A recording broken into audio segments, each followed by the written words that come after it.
Jemi këtu në këtë bisedë së bashku për librin. Do të flasim me përfaqësuesen e shtëpisë botuese Pegi Gresa Hasa. Do të flasim për botimin më të fundit të kësaj shtëpie botuese në titullin Dëshmitar kam Zotin. Ta konsiderojmë si një provokim artistik ardhjen e shtëpisë botuese Pegi me një autor grek, sidomos në këto momente kur erat politike duket se nuk janë shumë të mira, apo çfarë qasje ka ky libër me realitetin? Absolutisht jo, është një libër me përmbajtje krejtësisht letrare, një libër i thjesht madje dhe englendisës gjithashtu. Bëhet fjalë... Çfarë do thotë englendisësh në këtë rast? Lexohet është një libër i thjesht, është një libër që kalon lehtë, një libër që mund ta marrësh me pushime, kudo që të shkosh. Domethënë, personazhi kryesor i librit është një burr në moshën 40 vjeçare, i cili duket jetë i kapluar nga krizat e moshës mesme, në luftë me shoqërinë, me ambientin përreth, me punën, me gratë. Domethënë, një personazh i cili në vetvete përfaqëson problematikën e shoqërisë aty ku kjo e fundit ndodhet. Shërben si një farë pasqyre faktikisht, gjithçka janë ndodhur rreth rrotull, pasqyre e dështimeve të shoqërisë, një pasqyre e dekadencës saj, e intolerancës, e racizmit. Të gjitha këto komponentë që fillimisht mund të duket se janë të tija dhe thjesht të tija për shkak të problemeve që vetë personazhi ka, janë në fakt pasqyrim i realitetit në të cilin ai përket, pasqyrim i shoqërisë ku ai jeton. Në cilin realitet jeton personazhi në këtë libër? Është një personazh modern, i cili është vendosur në kohët e sotme dhe përfaqëson pikërisht problematikat e deformimin sociopolitik, do të thoja, në të cilat shoqëria vetë fjalë për në Greqi, ngjarja zhvillohet atje, megjithatë një personazh modern që është në të njëjtën kohë dhe racist. Kohët moderne janë të këtilla, fatkeqësisht. Nuk është se kemi mësuar shumë nga historia, siç edhe tregon. Pretendohet. Po, siç edhe pretendohet. Ngjarja zhvillohet në Greqi, megjithatë, domethënë konflikti i personazhit me veten e tij, me gjithçka ka përreth, merr një trajtësi më universale në kuptimin brenda kontekstit të Ballkanit gjithmonë. Domethënë, ky është një personazh që ti mund ta gjesh shumë kollaj si në Greqi, ashtu edhe në Shqipëri. Mund ta gjesh po ashtu edhe në Kosovë, mund ta gjesh në Maqedoni. Është një produkt, le të themi, i një shoqërie në zhvillim e sipër, të zhvilluar po ashtu, i cili përplaset vazhdimisht në qorsokake emocionesh, në qorsokake të një mendësie deri diku të kalbur, arkaike, por që kjo vjen edhe me humor brenda. Në fund të ditës, domethënë, bëhet fjalë për një personazh sarkastik. Po është një personazh tragjiko-komik? Nuk do thoya tragjiko-komik. Është një hero tragjik, është sarkastike. Domethënë, komike është një diçka që të bën thjesht për të qeshur, kurse sarkazma ka një dozë shumë të ashpër të realitetit. Është më e rafinuar në formë se sa komike. Jo, domosdoshmërisht, po thjesht ka një dozë domethënë shumë të ashpër të realitetit edhe shfaqet drejt për së drejti me ato notat qesharake deri diku, po që është e vërtet në fund të ditës, nuk është thjesht shaka, nuk është thjesht një gjë që mund të kalohet.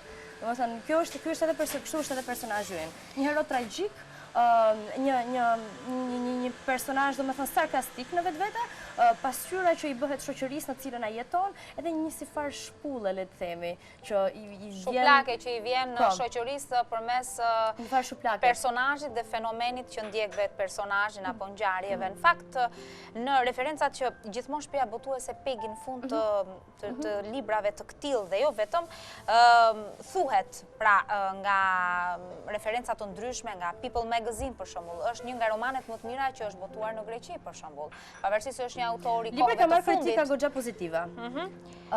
Gjë që shumë e rëndësishme të theksohet. Ose diku tjetër është shprehur që ky libër është shumë i rëndësishëm, një roman i madh që do të kthehet në klasik, apo një tjetër gjykim është mbi këtë libër, një libër të jetë gazmor, teknikisht i përkryer, me një fabull që s'ka të sharë. Domethënë, janë cilësime të cilat jo vetëm e bëjnë këtë libër, po themi të lexueshëm, ashtu si kundër ju edhe e thatë që është një libër që kalon. Libri është i lexueshëm për disa arsye. Rrjedhshëm. i lexueshëm, ose i këshillueshëm do ishte fjala e duhur për disa arsye. Së pari është një libër i thjeshtë, është një libër që rrjedh kollaj.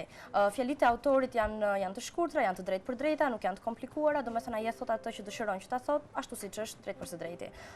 Domethënë edhe personazhi që ai ka ndërtuar është një personazh i tillë, është një cinik fundja fundit, është një person që nuk është se vret shumë mendjen, e vret tema se shumë mendjen, po është direkt. Është i drejtë për drejtë në misogjininë e tij, është i drejtë për drejtë në tolerancën e tij, është i drejtë për drejtë në paragjykimet e tij. Dhe kjo e bën domethënë shumë më të lehtë për ta përthithur librin. Ndër të tjera është një libër, siç e thash, që ka goxha doza humori brenda vetes. Gjë që e bën të kaloj më kollaj, të kaloj më me kënaqësi.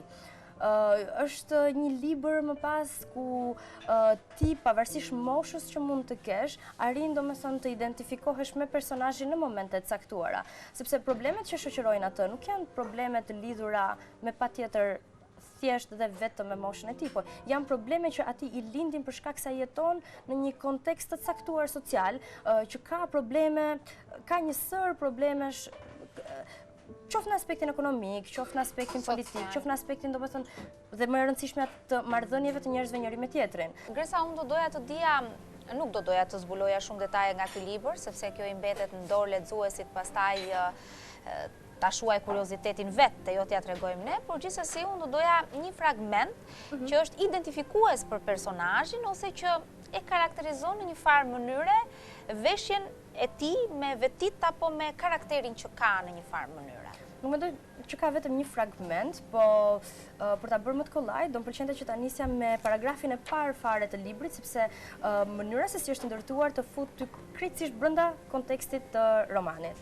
Domethënë ti arrin të kuptosh që në fjalitë e para se për çfarë personazhi bëhet fjalë. Ne e lexojmë pastaj një personazh që ngacmohes, që ankohet gjatë gjithë kohës.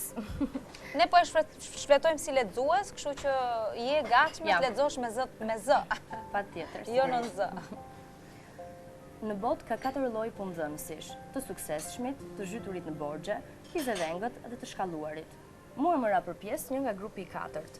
Shpesh më fliste dhe mendoja se nuk dinte në kishte përballë mua apo ndonjë që më shëmbullente. Domethënë në isha Krisovalanti, në punës dhe shok i tij, apo vëllai im binjak. Vetëm se unë nuk kam vëlla binjak, 2 motra kam. Kur qëllonte të takoheshim në hyrje të ndërmarrjes, më thoshte, "Jepu këmbë të më arish." Dhe tek ture i drejt ashensorit më bërtiste në ngjitje e sipër. Mos më bë hile e më detyronte të ngjisja me vrap 8 kate, duke numëruar me zë të lartë 144 shkallët dhe kërciste nga ashensori. "Më fort o barkalec, ke as ke takat." Ndërmarrja falimentoi andej nga fundi i viteve 80 dhe sa hape mbyll syt u gjenda pa punë. Më bëheshin një 11 vjet që punoja tek ai, por fatkeqësisht u kapa në befasi, kurse kolegët i kishin lidhur telat prej muajsh dhe u rregulluan menjëherë në studio të tjera grafike. Domosdohesh shihja që ania po mbytej, që puna kishsoi nga dita në ditë, që nuk ishte më të ardhme, por nuk doja ta besoja. Nga që kisha ngrënë gjepurat e qoftë largut, edhe sikur të gjithë të tjerët të ikin, ti nuk ke për të mbetur pa punë kurrën e kurrës. Ja, kështu e pësova. Dëshmitar kanë vetëm Zotin, do thotë që personazhi është të zhgënjur nga çdo gjë që e rrethon në një farë mënyre dhe i ka humbur besimi dhe në këtë rast të thotë që dëshmitar kanë vetëm Zotin, sepse duket që pjesa rreth e rrotull që e mbështjell ose kjo është për arsye të tjera, por që do doja që të zbulonte vetë lexuesi, por patjetër bëhet fjalë për një personazh i cili tingëllon i pashpres. Një personazh që i ka thënë të gjithave vafshi në djallë, kjo parasysh këto gjëra nuk ecin më. Një personazh i cili sillet gjatë gjithë librit, ashtu sikur se neve mund ta gjejmë veten në momente të ndryshme të ditës duke u sjell. Ky vend nuk bëhet, asgjë mua nuk më ecën, ma kanë fajin kolegët e punës, tashmë jam pa punë, si do gjej një punë tjetër, ma kanë fajin. Okej, në rastin e grave do ishin burrat për shembull, ose edhe gratë gjithashtu. Janë këta që nuk më duan, nuk më përfillin, nuk më respektojnë. Është thash një personazh grindavec.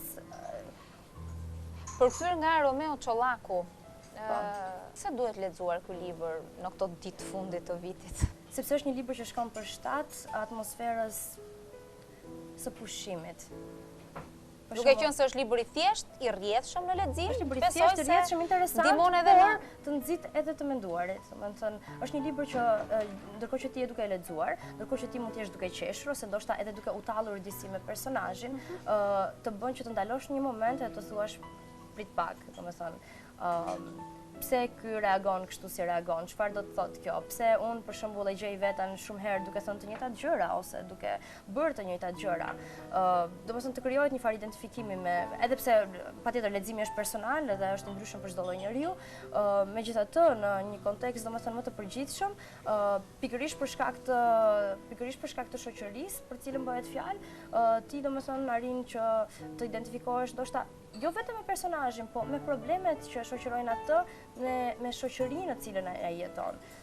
Një shoqëri dekadente, nëse do ta përdorja këtë fjalë do më dukej vetja shumë realiste, ndërsa nuk do të ishte as fjala e duhur, po një shoqëri problematike ose konfliktuale, më saktë, një shoqëri konfliktuale. Leximi do të ishte i këshillueshëm jo vetëm për faktin se libri është interesant dhe është i ndërtuar në një mënyrë realisht, domethënë të drejtë për drejtë. Jo të drejtë për drejtë, realisht në aspektin artistik të letrar të mirë, por sepse përkthimi në shqip vjen në mënyrë të jashtëzakonshme. Libri është i përkthyer nga Romeo Çollaku, një nga përkthyesit më të mirë tanët nga greqishtja në shqip. Është i njëjti i cili ka përkthyer edhe Tundimin e fundit nga Nikos Kazantzakis. Kështu që sidomos për hir të përkthimit dhe pasandaj edhe për shkak të subjektit, historisë, do ta këshilloja këtë libër. Duhet patur parasysh që jetojmë në një shoqëri që na pëlqen apo nuk na pëlqen, është nacionaliste dhe neve kemi një prirje goxha të madhe që në përgjithësi të paragjykojmë prurjet jo vetëm artistike, por çfarëdo që vijnë nga vendet fqinje. Me një farë infantiliteti që përgjithsisht na karakterizon të gjithëve në Ballkan, jo vetëm ne shqiptarëve.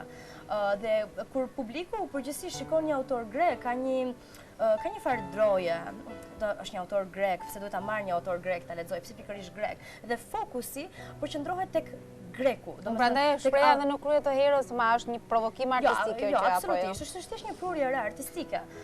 Po flasim për edhe këtu doja të përqendrohesh, po flasim për një autor dhe librin e një autori, për punën krejtësisht për punën e tij. Qëlloj që autori është grek, mund të ishte gjerman, mund të ishte portugez, mund të ishte serb, mund të ishte maqedonas, mund të ishte nga cili do lloj nacionaliteti tjetër. Dhe është shumë e rëndësishme të teksohet që fokusi kryesor do duhej të ishte jo për këtë libër, po në përgjithësi për cilin do lloj libri tjetër, që vjen nga vende me të cilat neve kemi një farë projeksioni politik, social, goxha paragjykues. Domethënë e mira do të ishte të fokusuarit tek libri dhe tek autori. Domethënë po flasim për Makis Citas si autor, nuk po flasim për Makis Citas si grek. Nuk na intereson gjithaq nacionaliteti i shkrimtarit. Sikurse nuk na intereson gjithaq fakti që libri është shkruar, libri në origjinal është në greqisht. Mund të ishte në një gjuhë krejt tjetër. Domethënë këto paragjykime janë pavënda me patjetër, por edhe ndikojnë negativisht në zbulimin, në eksplorimin e këtyre rrugëve, urave komunikuese që neve na ofrohen kaq shëndetshëm nëpërmjet librit. Libra domethënë janë një dritare jo thjesht ndaj historisë apo autorit, por sidomos ndaj shoqërive dhe ndaj njëri tjetrit. Kështu që është një tentativë e domosdoshme, mendoj, për të thyer të paragjykime dhe tabut që kemi, po për shkak të nacionalitetit, për shembull. Po, në fakt, Gresa, çdo lloj forme e artit, po shik këtu dhe letërsinë si një formë e artit, bashkon kombe. Kështu që patjetër, në tërsinë e gjitha këtyre, le të zbrazemi nga çdo kompleks shoqëror, edhe le ta lexojmë këtë libër. Shtëpia botuese Pegi ka gjatë gjithë kohës projekte të reja. Nuk pushojmë në asnjë ditë të vitit. Nga 1 janari deri në 31 dhjetor. Ju nuk pushoni fare? Jo, për librin jo, asnjëherë. Do të uroja një kuriozitet sa më të madh në radhët e lexuesve tan për librin. Faleminderit. Faleminderit juve.